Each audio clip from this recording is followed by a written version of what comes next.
What if everything you knew about history's most infamous betrayal was wrong? For 2,000 years, we've been told Judas sold out Jesus for 30 pieces of silver, a greedy disciple, a villain motivated by money. But what if Judas wasn't driven by greed at all? What if his betrayal was something far more dangerous and far more human? To understand what really happened, we need to go back 3 years earlier. Judas Iscariot wasn't just any follower. He was trusted, respected. Jesus himself chose Judas as the keeper of the group's money bag, the treasurer of the 12 disciples. But Judas had a vision, and it wasn't the one Jesus was preaching. First-century Judea was suffocating under Roman occupation.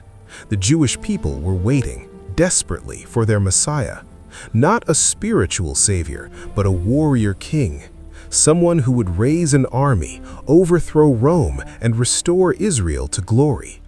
And when Judas saw Jesus, he believed he'd found that king. This man could command nature, raise the dead, feed thousands with nothing. Judas watched it all with one thought burning in his mind: with this power, we could destroy Rome. But then Jesus started saying things that didn't make sense. Love your enemies. Turn the other cheek. My kingdom is not of this world.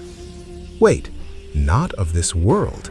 What kind of Messiah refuses to fight? Every sermon felt like a betrayal of the mission. Every peaceful teaching felt like wasted potential. The Romans were right there, and Jesus was talking about forgiving them? Judas didn't lose faith in Jesus' power. He lost faith in Jesus' plan. And that's when the dangerous thought entered his mind. Maybe Jesus just needs a push. Judas made his decision, but it wasn't about the money. Yes, they offered him 30 pieces of silver, but that was pocket change, barely enough to buy a field. For a man who managed the finances of Jesus' entire ministry, this wasn't wealth, it was a receipt, a transaction to make it official. Judas believed he was doing the right thing.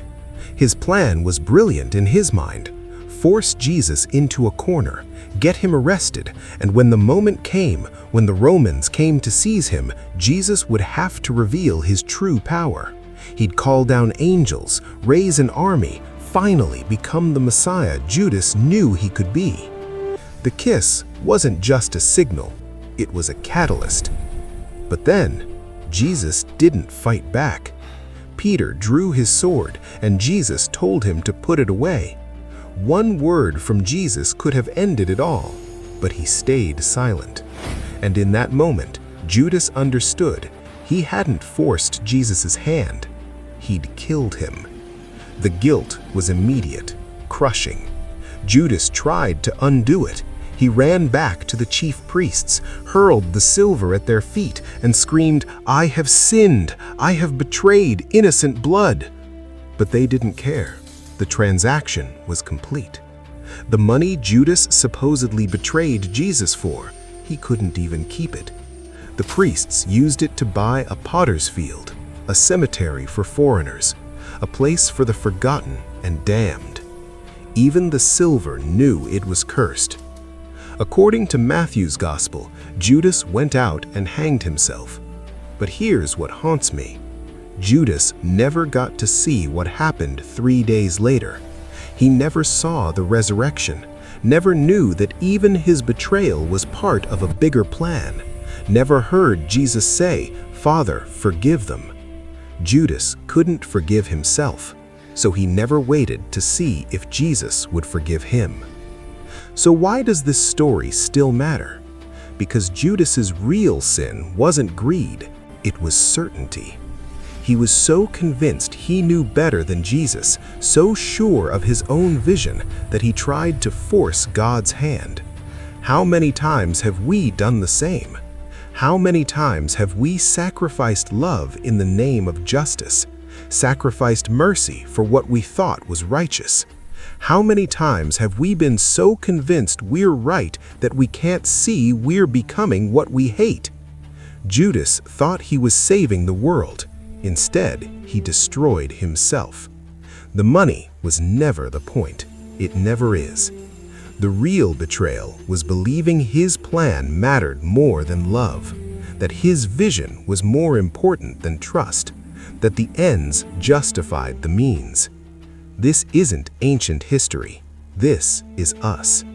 Every time we sacrifice relationship for being right, every time we force outcomes instead of trusting the process, every time we betray love for what we think is a greater good. Judas didn't betray Jesus for money. He betrayed him for control. And that is the warning we still need to hear.